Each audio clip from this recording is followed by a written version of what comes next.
I would like to welcome Michael Hofmeyr. I hope I pronounced your name in the correct way. He's going to present how we can use digital games to enhance our student speaking. He's based in Japan, in Kyoto University, and we would like to welcome him. And we hope you're going to enjoy this webinar. Welcome, Michael. All right. Thank you very much, Penny and Yolanta for.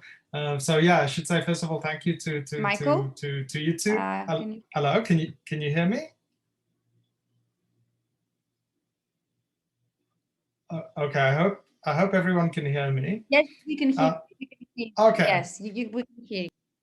So thank you very much to Penny and Yolanta and everyone else at Bailiat and the TELSIG for inviting me to come and give this webinar tonight to this audience. I don't think I've ever presented to such a diverse audience, people all across the world. I hope you find this interesting and then relevant as well to your own teaching. As Penny said, I'm based currently at Kyoto University, and this while I'm teaching elsewhere at the Japanese university. And basically this work that I'm presenting on is part of my doctoral project that I'm doing at the Peterson Lab at Kyoto University. And I'm looking at basically how computer games, and I use this case study with a specific game, what potential such games have for second language acquisition. And then specifically, I'm interested in speaking skill development, fluency and confidence in speaking. And I should maybe put a little disclaimer at the beginning that my work isn't specifically focused on teaching academic skills or EAP, but I think it can be useful as well and relevant to developing skills that are important to EAP in an academic context and at a university context with English. So I'll talk a little bit about specifically how I think games like these can be helpful for that context as well. So let's just see if my slideshow plays correctly. Yes, right. Yes, Michael, they look nice. Everything is fine, great. Yeah. So then, as you all know, digital games have become very, very popular. And maybe at the time when I was in school, and I used to play video games when I had time to do so. These days I have less time. But back when I grew up, it was kind of a niche hobby, and maybe it was people's image of video game players were sort of young boys or young men, and it definitely wasn't a mainstream hobby, right?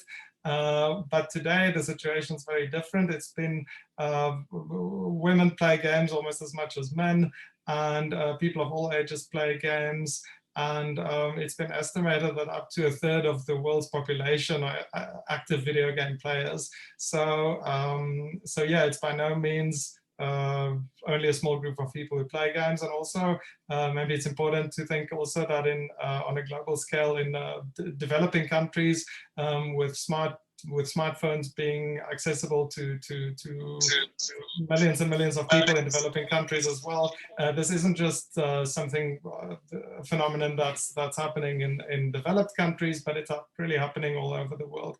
So then it's probably little surprise then that educators have been looking over the last 20 years or so, especially at the educational potential of video games and digital games, and how these can be used maybe to engage students and to get them to learn things in a way that's fun and more engaging for them, and maybe more effective than traditional classroom forms of learning. And in language learning as well, in the field of CALL or computer-assisted language learning, there's actually quite a body of literature that's been built up over the last few decades.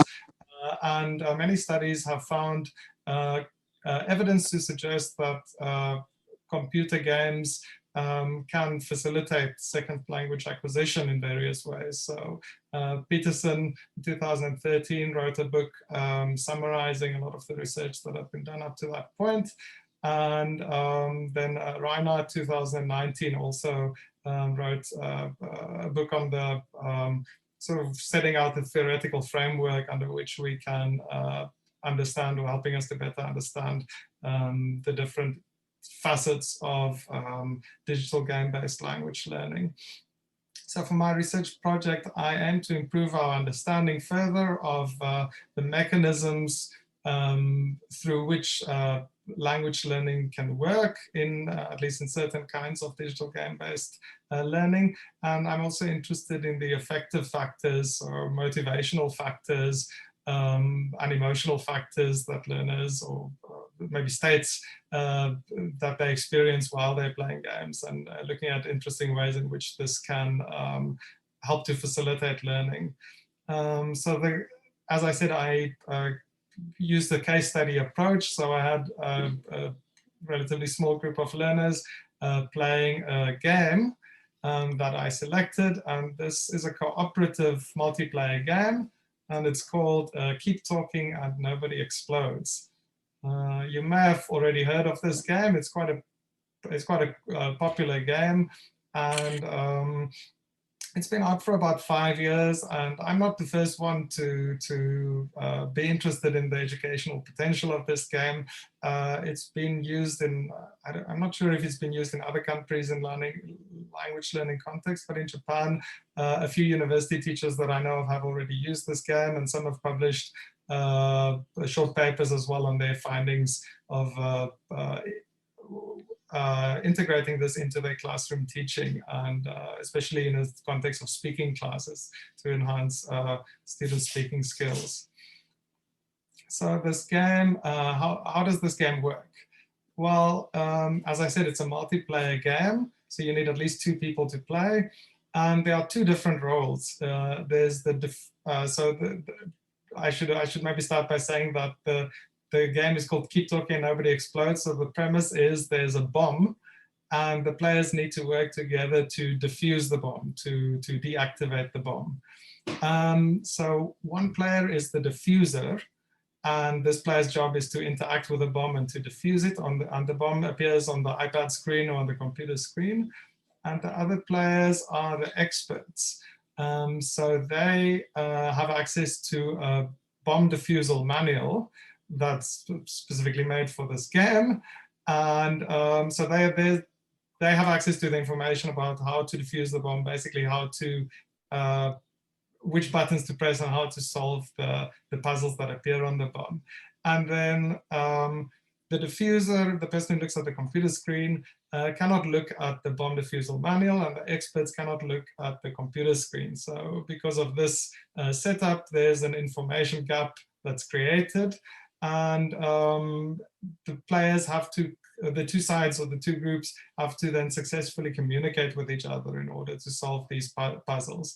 And each bomb, now there are 11 different kinds of puzzles, or modules as they're called in the game. And the game starts with the easier modules, and then as you play, the later levels start becoming more challenging and new types of puzzles are introduced. Also, there's a timer, and if you don't solve the puzzles within the allotted time, the bomb explodes. So this creates an incentive for to communicate quickly, to solve the puzzles together quickly. So just to give you an idea of what this looks like in a classroom context, so with students playing the game. This is during one of the play sessions that I recorded. I just took this photo, and these are 3 of my students, the diffuser in the front looking at the computer screen, and then the 2 experts sitting at the back looking at the manual. And the students gave permission for this photo to be shared.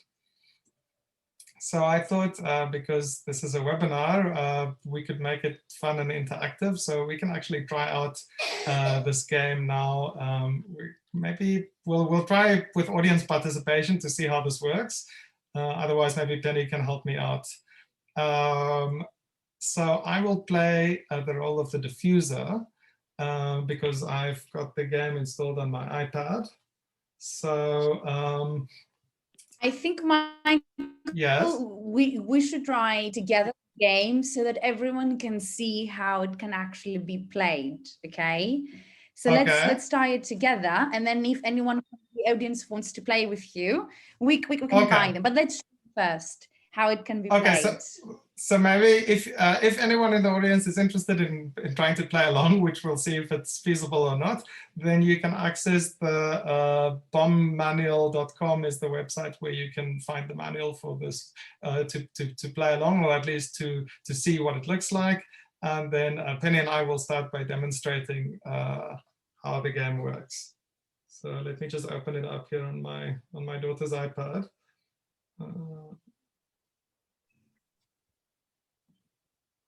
Okay, I have the manual in front of me in my phone.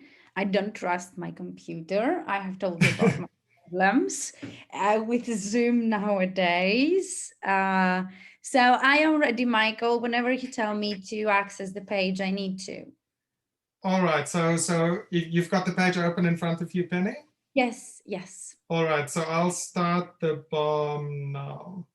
And this bomb has a timer set to 5 minutes. So if we take longer than 5 minutes, So then we lose. we have 5 minutes to solve the puzzle. Otherwise, the bomb is going to explode and then we will die.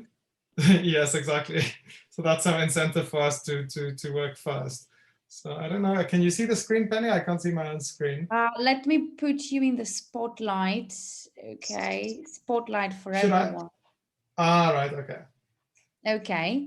So yes, everyone, I can see. right. No, I can't see it. Now I can a little bit back there. Stay there. Okay. Okay. Now I can see it. So which page is that? The buttons?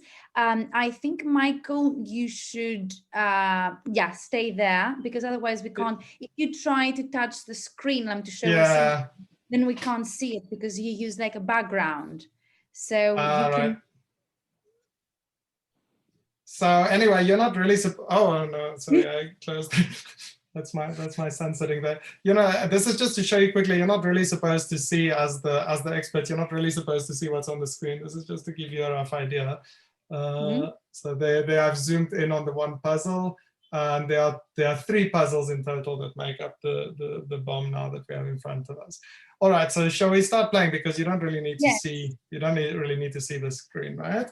Yes. So now. Okay, so Penny's the expert. She's got the manual. I'm the diffuser. I see the bomb. So, okay, so first of all, I see some wires. Okay. Okay, so I will ask you, are there any red wires? No, I've got no red wires. Okay. I've got 1, 2, 3 wires, and the top wire is black. And the second wire is white. Okay, so you have 3 wires. Yes, I got 3 red wires. wire. Okay. Yeah. Is the last wire white? The last wire is yellow. The last wire is yellow. So I think you should cut the second wire. Cut the second wire. Okay, great. So we've solved that puzzle. Yeah. Yeah. The first time I played it, I didn't solve it. Okay. The bomb was exploded. So yes, it will take some time, but it's really, really exciting. And to be honest with you, I can say I'm hooked on. Do you want to do another module, or? Yes, please. So then there's the one with symbols. So I've got a keypad with 1, 2, 3, 4 symbols on it. And the one symbol is a white star. A white star. Okay, yes, found it. And then the second symbol looks like the copyright symbol. It's a C with a circle around it. Yes, found it. And then the next symbol is, it looks sort of like a 3, but the bottom part of the 3 doesn't close completely. It's the third column. It's the third column. Third column, okay. Okay. So, and the 4th symbol looks like a kind of like a W, like a wavy W, and then it's got a comma. Yes. Okay. It looks like ancient Greek. Oh, okay. So which button should I press first? Okay, the first one is the copyright. Okay. The second one is like the W. W. Okay. Yes. And then the 3 one, 3. the symbol that And then looks the like star. 3, and finally the star. Yeah, what happened? Great. Okay, we did it. Yeah. Okay. And Yes. now we have. Should we do the last one as well? Okay. So okay, we have the last one. Okay. So the last one is it's like a diamond with 4 little diamonds inside. Or it's a big diamond made up of 4 little smaller diamonds, and they're all different colors. And some of the colors are flashing. It's on the subject of the button. No, it's not a button. It's a different one. It's which subject is it? I think it's the Simon Says one. And Okay. the green light at the bottom is flashing. Okay, yeah, I found it. It's on the subject of Simon Says. It says one of the 4 colored buttons will flash. Using the correct table below, press the button with a corresponding color. So green is flashing. Huh? My green button is flashing. Okay, if the green flashes, button to press, no strikes yellow, 1 strike blue. Oh no, the bomb exploded. Really? Okay. Yeah, we took longer than 5 minutes, but I think we explained a little bit in between, so maybe we would have solved it if we... To be honest with you, I can't wait to use that with my engineering students. So this is my hint, my professional EAP hint. If you're teaching English for specific academic purposes and you are teaching engineering students, for example, these can be really, really exciting. So I'm going to disappear now again, and I will spotlight your slide. You can move on. So thank you very much. Thank you very much, Penny. My daughter just came to claim back her iPad, so so we finished just in time. Right. So now I'd like to ask the audience. You've seen a little bit of how this game works. What are your impressions? Do you think that this game could have the potential to help learners of English to improve their L2 language or to improve their English skills and also their practical communication skills? And if so, how? Yes, and I would like to add, especially you can use this game in the first few lessons. For example, I will use this game with my engineering students to break the ice, okay? And to realize what a fun teacher I am and not boring at all. But I think now we can go back to Michael because he has told me like his ideas, and you can give us your ideas about for which purposes we can use this this game. Okay, so thank you very much for everyone's comments. I'm happy or relieved to hear that the comments are mostly very positive, and that people are optimistic about this. And I mean that's also how I felt when I looked at this game, and I thought there was a lot of potential there. And with the time pressure element, the opinions seem kind of divided because some people feel that time pressure will make students anxious and nervous, and therefore, well, I'll talk about that a little later. But I've been teaching discussion and debate classes and presentation classes and things like this before, where time pressure is always an important element. And in my experience, it actually works very well to get students talking, or at least the students who are usually maybe motivated and not maybe at as long as they're at a level where they can, at a language proficiency level, where they can handle expressing themselves when they need to. So this is just some reasons or some ideas for why I chose this game. So, and I think many of these things you've already mentioned. So yeah, I think that this kind of game is very compatible with a whole task-based language teaching approach. Rod Ellis has written a lot about this, and he's identified four task criteria that are essential in task-based learning. So they should be in the communication or in the interaction between the learners. They should be focused on meaning rather than focus on grammatical form. And of course, when they play this game, all of the focus will be when they're speaking on the meaning. They won't think much about grammar probably when they're talking, right? There should be some kind of a gap. So it's an information gap, right? The diffuser, in this case, doesn't know what the experts can read in the manual, and the experts don't know what the diffuser sees on the screen. So this creates a good gap. There's no constraint on linguistic structures. So basically, it doesn't practice any particular language forms. Learners are free to use whatever language forms they want to communicate their idea. And then there should be a clear outcome is the fourth point. And of course, the clear outcome here is to not have the bomb explode in your face, right? So it creates a nice incentive for the students to communicate effectively and efficiently. And then, as I said, the game really encourages successful communication and prioritizes this over grammatical accuracy. And I think especially, maybe this depends, I think, a little bit on the cultural background of the students you teach. But in Japan, definitely a big problem with speaking classes is that students are very, very worried about making grammatical mistakes and choosing exactly the right words. So they often sit and think for very long before they say anything. And as a result, they don't get much practice in class. But with a game like this, you can get them to speak a lot and all the time. And as a result, get a lot more practice. So, and then the game design, which is the information gap combined with time pressure, I think encourages then a lot of spoken English output in this case, so L2 output.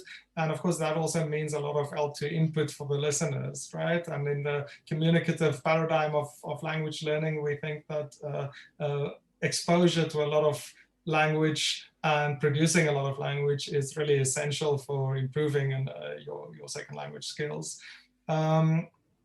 And so this may facilitate language acquisition processes through interaction between peers or between learners. And I think also that the game encourages learner autonomy. And in general, digital games encourage autonomy because it's built in for you to learn it, right? Well-designed games start easy and then they gradually become more difficult. And then you build up your competence and your confidence at the same time, right? I think it works well in that sense, and that's good for motivation. And then the activity is also fun and challenging and therefore intrinsically motivating. So I think it's, well, you know, I enjoy probably playing games more than I enjoy doing a worksheet exercise that on a specific grammar point. So I think, yeah, it's if you can learn by playing, then that's a nice way to learn. And then just another point of the game design, the puzzles are procedurally generated. That means they will be randomly, the details of how the puzzle works will be random. So the chances are very low that you'll encounter exactly the same puzzle twice, even if it's the same type of puzzle. So therefore you can play it several times and it will not get boring quickly and it will stay challenging. And then also the game design makes it easy to incorporate as a classroom activity or as another activity on the campus. So for example, in a self-access learning center or in an English corner, you can use this game as well. So you don't only have to use it for formal learning environments. And I think especially because this game doesn't require an internet connection, it can be played offline, which is different from many other games that are used for digital game-based language learning activities, because such as that rely on you interacting with other players in the world. Because, so for example, World of Warcraft and games like those and Second Life have been used in past studies, but this is actually very tricky to set up in practice if you want to incorporate this in your language classes, because you have to find partners that will play with you or practice with you and willing to play with foreign language learners and so on. And also you'll probably need an internet connection for those types of games. So you don't need any of this if you play this game that I selected. Of course, there are maybe some disadvantages as well. As somebody has pointed out, the theme is quite specific. You're disarming a bomb. Maybe that's not something most of our students will have to do in practice, hopefully, after they graduate. So this might limit the potential for the vocabulary acquisition or grammatical points that you use.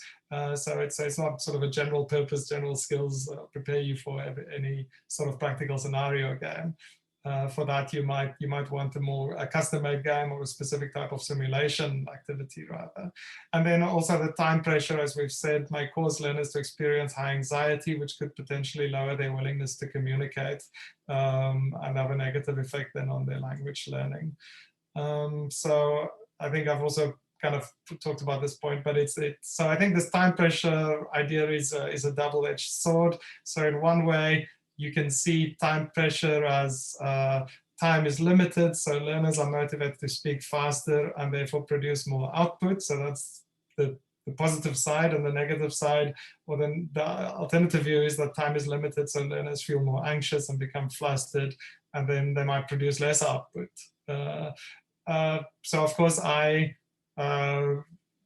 went for the optimistic view, the first one, and bet that that would be, based on my experience with my students, I thought that they would be motivated to produce more and to speak more in the activity if there's time pressure.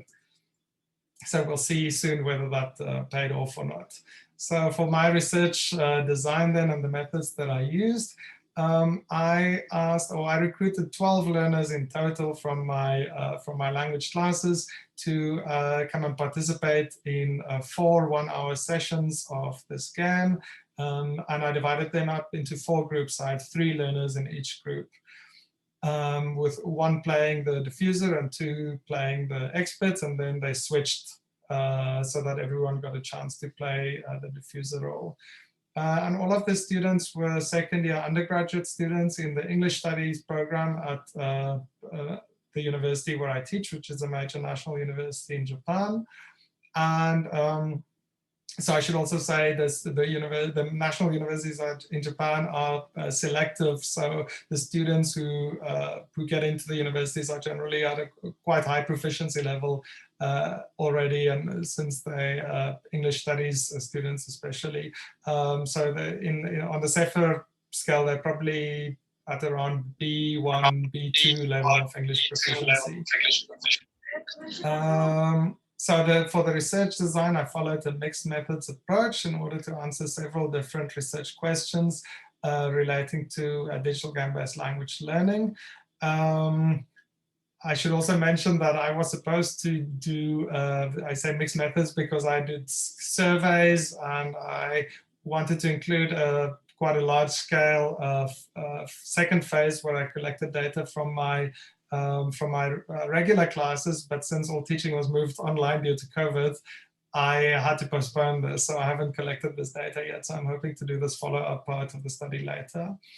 And then all play sessions were video recorded, and the groups.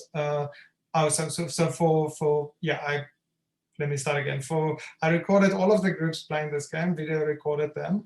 And then one of the groups, I transcribed all of the interactions over the 4 hours. Initially, I planned to do this for all of the groups, but it turned out to be extremely time intensive to transcribe so much text, so much dialogue. So then I decided to do a smaller scale case study for this part of the project, and worked only with a 1 group. And then I performed an interaction analysis using a framework of cognitive interactionist, SLA. And then I also interviewed and surveyed the learners after each play session to gather data on their motivation and their affective states and their attitudes towards language learning with games. So for this part of the presentation, then I'll just give a summary of the findings that my research has produced so far. So the first finding is that that learners produced much spoken output in this case study. So, and according to the interaction hypothesis in interactionist SLA, second language acquisition occurs as learners listen to comprehensible input and produce comprehensible output. As I've said before, input and output is crucial in the communicative view of language teaching, right? So this group then whose interactions I transcribed, over the 4 play sessions, they produced more than 17,000 words in total. So that's an average of more than a word per second, 75 words per minute over almost 5,000 turns. So as you can tell from the 5,000 turns, most of the turns were quite short. Most often it was only one word in a turn, but still this is a lot of output, especially for a class in Japan where students are often hesitant to speak.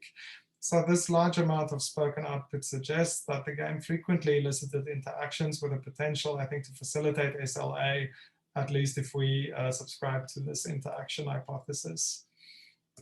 So that was my first finding. And then my second finding is that learners negotiated for meaning and used interactional strategies.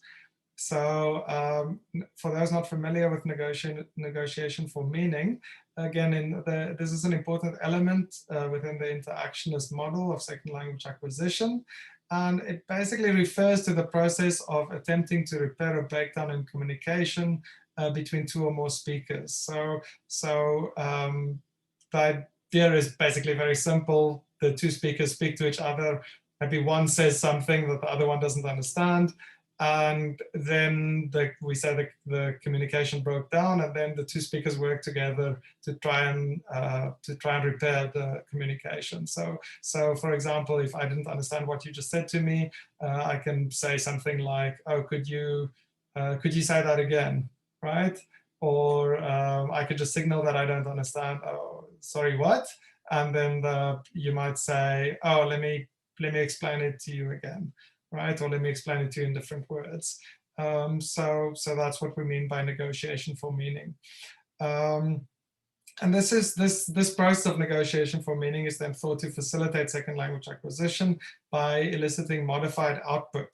So for example, when a learner elaborates on or paraphrases a previous utterance. So the learner said something, but there wasn't enough information for the other person to understand, or the other person didn't understand the specific grammatical structure that they used, for example, or a specific word. So then the learner can paraphrase, say it in a different way, or give more information that will help to repair the communication. So to give you one concrete example from this group's interaction, so I have 3 students here who participated, Kazu, Yuki, and Lijuan. So these are not their real names. So Kazu is busy solving a puzzle, and in the manual it tells him he has to do one thing if the number is odd and another thing if the number is even. So he asks, 3 is odd. So he doesn't really know if 3 is an odd number or an even number. And then Yuki says wakaran, which means I don't know. So neither of these 2 students know what the word odd means in this context, right? And then Lijuan helps them out. She says odd number is like 1 and 3, right? So she gives examples. So she defines the term by giving examples. And then Kazu says 1, 3, and then Yuki, okay. And then they go on to solve the puzzle. So it's not clear if they understood exactly what an odd number is, but they understood enough from this interaction to be able to solve the puzzle, right? So if they didn't acquire this vocabulary item, at least we can say they got closer to acquiring it, right? Or at least they noticed something that a new vocabulary item that they didn't know before, or that they realize now that they didn't know. Overall, so I analyzed all of this output, all of the 17,000 words, to find instances of negotiation for meaning. And I found that clear instances of negotiation following breakdowns in communication were actually quite rare. And on average, they only occurred every 4 or 5 minutes during play. So maybe this isn't very encouraging, because it seems like not a very efficient way then to learn if you only learn something every 4 or 5 minutes. But I also found that learners frequently made use of many different interactional strategies to prevent breakdowns in communication from occurring in the first place. So instead of using these strategies like elaboration and asking for more information and so on to solve or to repair communication that's already broken down, they try to preempt this, and they just try to give extra information, for example, and elaborate on things that I've said before to increase the chances of their interlocutors understanding them, and to prevent the communication from breaking down. And I think many of these strategies closely resemble interaction types that are associated with more typical cases of negotiation for meaning. And they therefore are just as likely to facilitate second language acquisition, I think, for the same reasons. So, so this finding then in general, I think, is quite positive, because even though there are not so many cases of negotiation for meaning, I found many cases of interactional strategy use. And then the third point, learner output shows evidence of error noticing and correction. So Schmidt stresses the importance of attention for successful second language acquisition, and he argues that learners need to consciously notice a new L2 feature before they can acquire it. So they need to realize that they don't know something before they are likely to learn that thing. Multiple instances were identified in learner interaction where a learner would make an error and then modify their output to correct the error after observing a peer producing the L2 feature correctly. And to me, this suggests that then, or this serves as quite good evidence that noticing occurred. So maybe just to say this again, in the previous finding looked specifically at these instances of negotiation and interactional strategies. And I think to find this convincing, you have to really subscribe to the idea of this framework of how language acquisition works, the interactionist framework. But in this case, I think this is more persuasive even to people who don't follow interactionist theory, because here we can see basically a learner not knowing a structure or not knowing a word, and demonstrating that they don't know it, for example, by using the wrong word in that context where they need the correct word. And then another learner uses the more appropriate word. The first learner notices it, and then the first learner modifies their language so that they copy what the other learner did, right? And that they start using that form as well. And that's really what we're looking for in sort of peer learning, right, or in group interaction. The idea that students learn from each other, and especially the students, less proficient students, learning from the more proficient students, right? And I think this kind of example is quite nice, sort of theory independent evidence that such learning occurs in this kind of information gap situation. So I found several examples of this with L2 vocabulary, with L2 grammar, and with L2 pronunciation features. So I don't have enough time to show you examples of all of these different types, but here's one example of pronunciation that I thought was quite clear. So I'm specifically concerned with the word circle. One problem that Japanese learners of English face is that in Japan you only really have 5 vowel sounds that you can that you have a short and a long version of. But as you know, English has many more vowels, right? So the Japanese learners of English have to learn the vowel sounds that are not in English. So this is often a mistake or area where they mispronounce the words, or at least don't pronounce it with a L1 English pronunciation, or with a native-like pronunciation, if you will. So in this case, the first vowel in the first syllable circle, the English speakers would usually pronounce the sort of as a very neutral vowel with the tongue in the middle of the mouth in a relaxed position. But Japanese speakers, because they don't have this vowel in Japanese, they would substitute it with ah, which is the tongue is lower in the mouth, right? So they're transferring this phonetic feature from Japanese onto their English. So they would say circle instead of circle, right? So here I have some extracts. These on this slide, it shows you S1 stands for session 1. So this is the first time these learners play together. Yuki pronounces the word with this Japanese accent. She said circle. And then Li Juan, she's not Japanese L1 speaker, she's Mandarin Chinese L1 speaker, so she does not have this problem. She pronounces the word circle. And then a little later in the same session, Kazu, he pronounced it with a Japanese interference as well. He also says circle, and then Yuki says circle again. And there are several other examples of both of these learners saying it with the wrong vowel sound. But then in the second session, halfway through the second session, Li Juan says C in circle. And this time Kazu repeats C in circle. And this time it's his pronunciation is much closer to Li Juan. So he seems to be copying her pronunciation, which I think is a nice instance of peer learning. And then in the next session, session 3, we see Li Juan again saying, you have to tell us the circle, where is the circles? And then Yuki saying right afterwards, and the circle is, and this time she also pronounces it with a vowel sound that's much closer to the standard English pronunciation. And then what's interesting here is she says it immediately after Li Juan said it. So she repeats, she may just be repeating as Li Juan said it, but then a few turns down, she says it again. She says, and second circle, and this time she doesn't revert back to the Japanese pronunciation. She still retains the standard English pronunciation.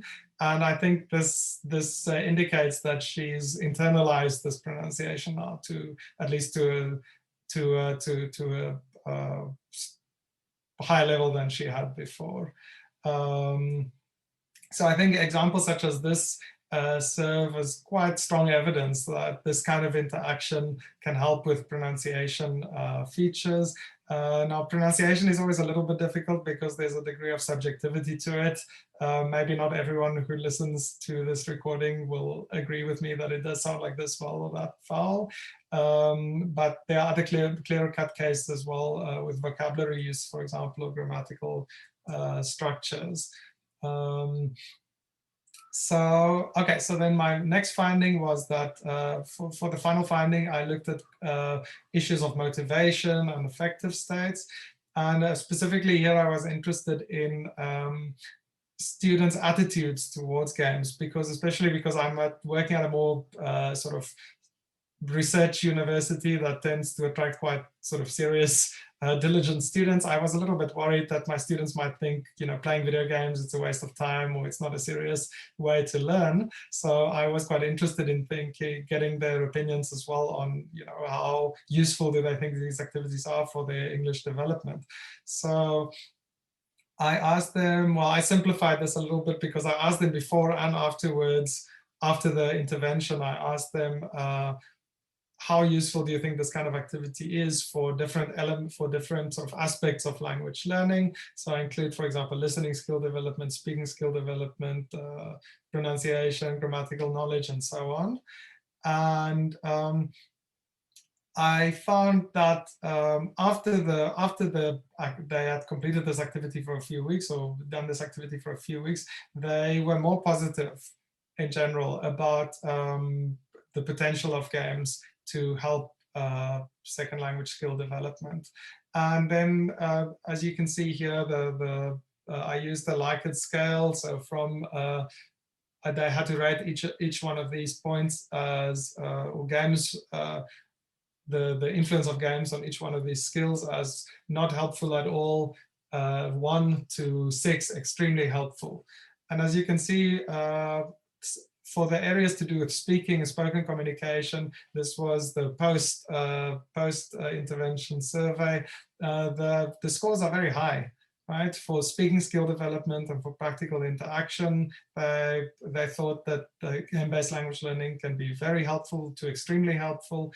And for fluency and pronunciation, development, they thought on average that the games can be helpful to very helpful.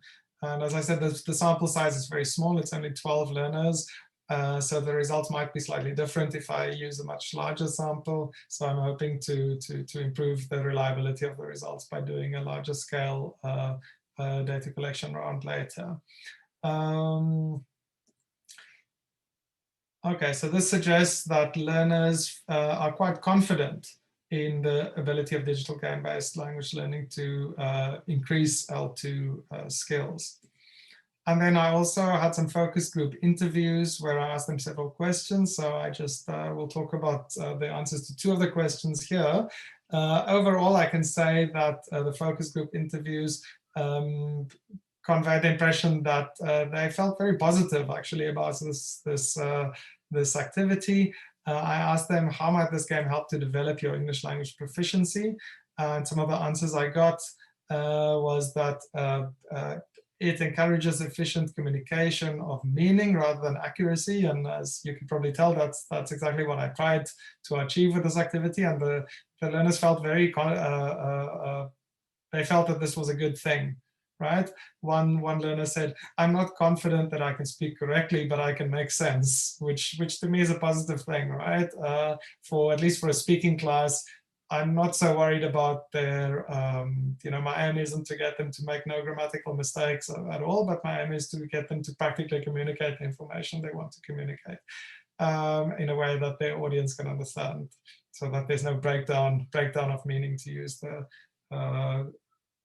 the interactionist lingo. So this also encourages speaking and listening practice. They said, one learner said, we have to speak so we forget to be shy, which I think is quite a nice quote. And then it presents them with opportunities to practice and learn new vocabulary. But of course, some of them also brought up, well, the range of vocabulary you can learn from a game like this is a bit limited by the very niche theme of bomb defusal. And then I asked the students as well, would you like to play this game as part of your English language course? And I was quite surprised to hear that all the groups said yes, they definitely would like to play this game in their language classes. One told me I'd be a very popular teacher if I use this game, but some did a few learners did express reservations as well, that the game shouldn't be used too much, or maybe the potential like other activities are perhaps more important, but everyone said yes, they would like to see it in classes. Some learners commented that playing this game would be more exciting than the usual discussion activities that we're doing. So in my speaking classes, those are presentation, practice, and the group discussion and debate. And then one group also agreed that the game would make a good speaking class, but they said it would be specifically a good class activity, but that it would be specifically useful as a warm-up activity, and maybe it shouldn't be the main activity for the class. So it should supplement rather than replace more conventional speaking class activities. So in summary then, the analysis suggests that the game-based learning activity facilitates second language acquisition, I think, and speaking skill development, specifically because learners produced much spoken L2 output while playing the game. Learners negotiated for meaning and employed interactional strategies. Learners noticed and corrected errors in their own L2 usage. And learners judged the game as useful for developing L2 speaking skills. And I think that if the learners have confidence in the method of teaching, then this attitude will probably have a positive impact on their learning outcomes as well. So then I think that this game and others designed around a similar information gap mechanic seems to hold significant potential as a tool for improving L2 speaking and facilitating second language acquisition in general. And again, this doesn't just have to be in the language classroom, but it can also be in other contexts. It could be in a self-access environment, if there's a special language center at the school for learners to practice in groups, or an English corner activity, for example. Or of course, this game can also just be played outside of the university or outside of the school, at home, or in a completely informal environment. And in fact, I think this is probably how the vast majority of people who learn things through playing through games learn what they learn, right? Including playing games in a foreign language. So then how does all this apply to, or how's this relevant to EAP? Well, I think practicing meaning-focused speaking and listening. So as I said before, using English rather than just learning English improves general communicative competence. So it's useful it increases English proficiency. And of course, general English proficiency helps in the academic context as well. And then I think learners may become more confident and comfortable expressing their ideas in English as they improve their ability to negotiate around language errors. So it encourages them to think less about grammatical accuracy and more about communicating ideas, which is, of course, very important in academic work.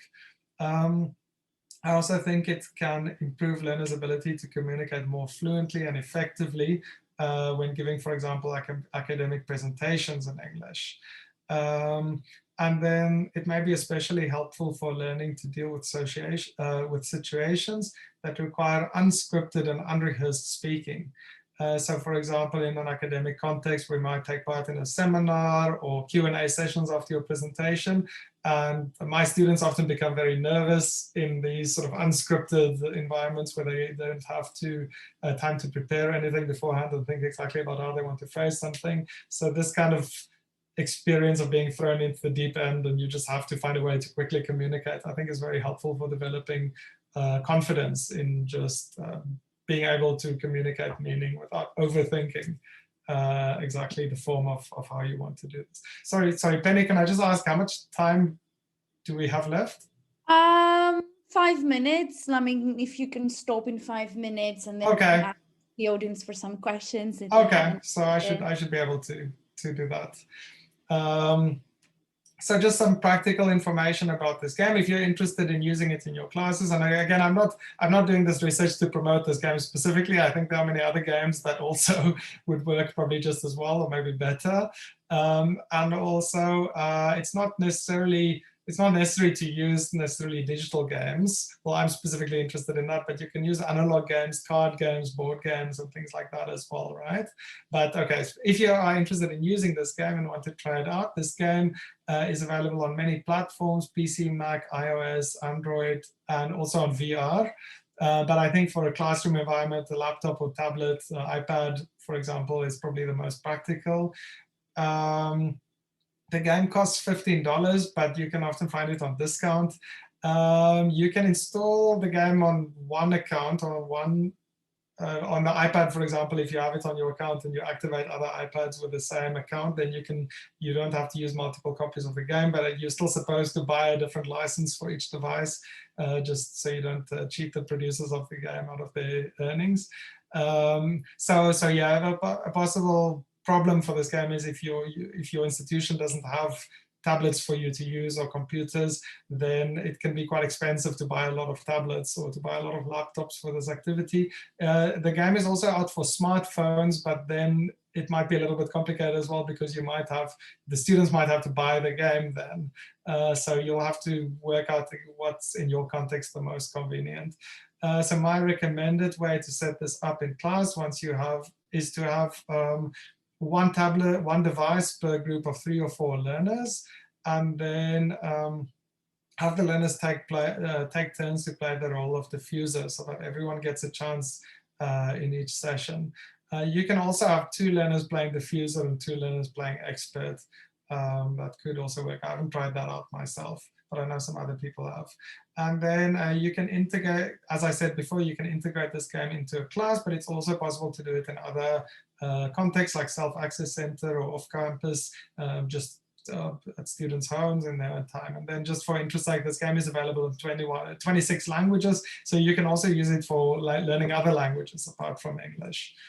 And then finally, just some other games that have been used for language learning that you might also be interested in. So I think there's a general trend to experiment with gamified language learning software and to try and gamify flashcards and things like that. But I think there are many entertainment-focused games that are not made for learning per se, but can be put to productive use in a learning context as well, especially for language learning. Some studies have been done with multiplayer role-playing games like World of Warcraft, virtual worlds like Second Life, simulation games like The Sims, sandbox games like Minecraft, adventure games like this one called Bone, and then analog games as well like Settlers of Catan and Werewolf are just some examples. And you can find papers on this if you go and look on Google Scholar and you're interested in looking at more of the research. And then also Mark Peterson's book from 2013 is a very good, I think, starting point for game-based language learning examples and theories. So these are my references that I consulted and that I mentioned in the text. And if you're interested, I can share the slides with you as well afterwards. And then, yeah, that's all I've had to say for today. So thank you very much for your attention. And if we have time, I can take some questions or comments. And this this research is supported as well by a research grant in Japan. And also, if you would like to contact me about with any questions or comments or any other ideas that you have, I'll be happy to talk to you through email. There's my email address, mfhofmeyr@gmail.com. So thank you.